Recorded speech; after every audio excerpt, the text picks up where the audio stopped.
welcome. Today, I want to do a quick video on conversations and how to have better conversations, which hopefully leads on to better relationships. Listening and understanding are important conversational skills we can all develop. They're an important part of creating a balanced life. If we're to better understand our family, friends, colleagues, and indeed the world around us, it's critical we take the time to really listen to the conversations we're engaged in. It's only through doing this that we can better understand those with whom we interact on a daily basis. Many conflicts, relationships, and general communication breakdowns could be avoided if people took more time to really listen and get to know and understand the other person's point of view. One of the challenges in an open and genuine conversation is resisting that urge of thinking about what your reply will be at the same time while you're trying to listen to the other person. As humans, we don't do mental multitasking very well, if at all. That's a bit of a word mix there, mental multitasking. The secret of being a good listener is to develop a real sense of curiosity, a genuine desire to understand the other person. So, with that in mind, let's have a look at 5 practical steps for better conversations and relationships.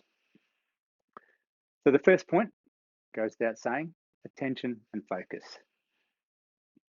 It's critical that when you're in a conversation with someone, you're there in the moment, talking to them, being focused on them.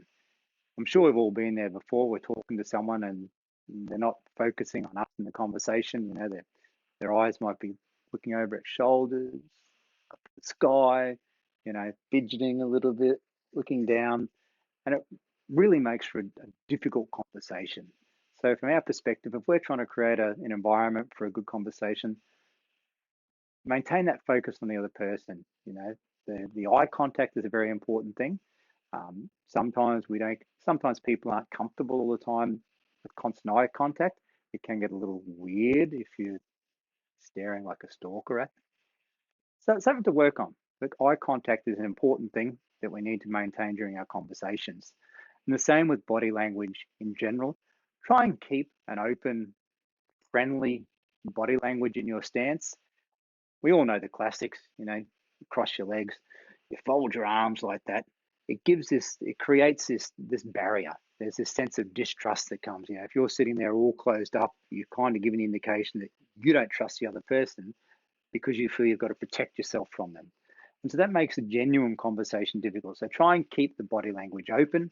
Try and maintain the eye contact. Just those few little things. It won't happen overnight, but just work on it, and you'll find that will help the conversations if you're someone that's not very good with that direct connection at this point in time. Point 2 is don't judge, remain open, and leave your opinions at the door. Your opinions will be there when you leave. So when you're coming into the conversation, don't come into the conversation with an outcome in mind already. Because if you're doing that, you're not genuinely looking to engage in an exchange of information, and you're probably not genuinely looking at understanding the other person's point of view. You're not there to seek to learn. So come in with an open mind. Don't judge the situation. Try not to judge the other person. And if you can do this, it really does help a lot with trying to keep a good conversation flowing. And you might be surprised. You might learn something. The other important thing in this situation is to hold back on your reply. As I mentioned, humans are not very good at this mental multitasking. So if you've already come in with an opinion, if you've already come in with an outcome that you would like, whenever the person's talking to you, you're continually trying to craft in your own mind a response to them to get them to see your point of view, or to get them to see things the way you want them to see them. And that's not how you have an open conversation with someone. So don't come in with predetermined ideas. Keep an open mind and enjoy the process of trying to understand the other individual. That leads us on to point 3, which is probably the most important point in all this, I guess, from a conversational exchange perspective, and that's clarification and curiosity. If you can show a genuine curiosity in the other person, it makes conversations so much easier. So when I was in sales, I did sales for many years, and I was fortunate. I had a lot of very interesting customers to talk to. I'm a naturally more of an introverted type of individual, so I was never a big conversationalist.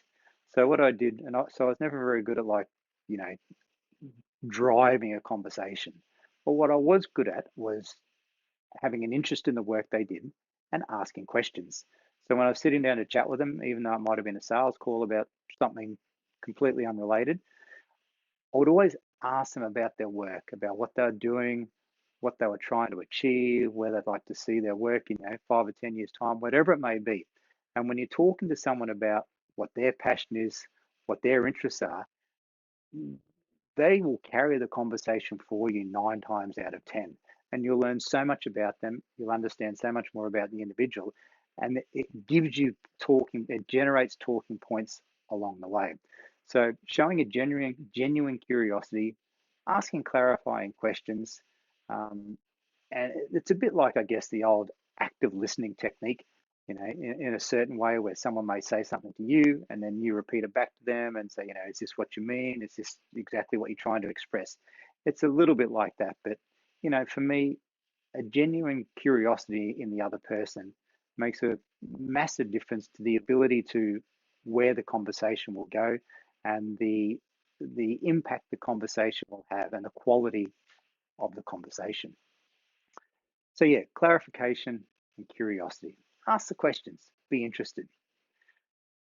That then leads on to point 4, which is empathy.